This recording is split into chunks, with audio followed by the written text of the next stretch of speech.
Hello. Welcome to my channel. Oba Fieni. Many Jibi say yes, shame you. Me da obia wa subscribe na wo hwe me videos yi ase. Enche bebre, but the patronage is very good. Me da wase. Ene ye hwe se ne be ye akokɔ nkwan. Oba tan a unim ready. Inisa wo cha wa kitchen. Every second is as important as an hour for a mother.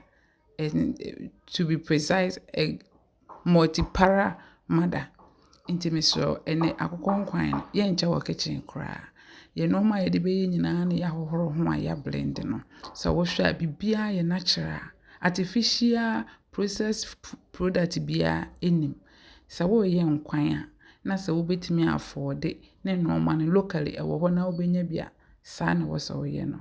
You have to reduce the amount of processed foods you use in cooking especially because of the children. After putting on our spices after 5 minutes, covering it for 5 minutes on fire, this is what it has become.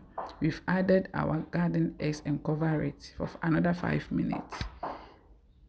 Inti sisi ani yeyi ohwa na ensuo amfa ensuo enwu nam ne ho from the start. Enso so ensuo eba ho pa. Sisi ensuo ni nyina ahwe.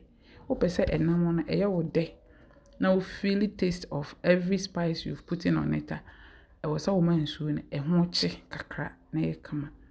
Inti afi no yeyi nya adoane ye bejam. Meanwhile still I am fa ensuo bia enwu. Ye be hwie egu ho. Wo hwie egu ho a enkwan na wa ye awie no. Se wa hye enkwan no se ne a wo pe no. Wo di ensuo a wo pe ebeka ho. Level to the level a wo pe. Na wanum kakra. Wo benum kakra bi nicely. Ama enyado no wa hwie egu mu ni nyina afra. Uniform. Say be ya end them nyado na wa yam no embobo round end them. After that enkwan na you ready. Uni obia any problem.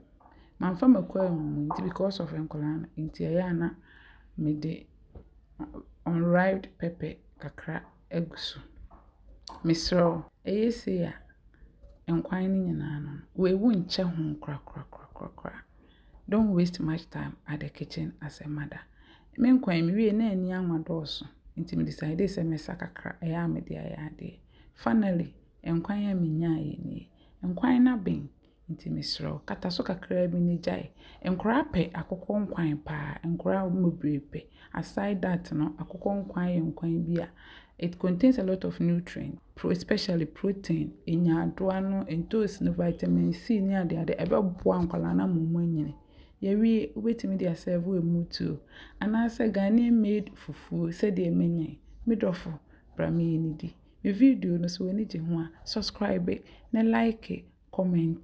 Yebe say share bi. Mido pa ahobrasie mu a bra yi didi.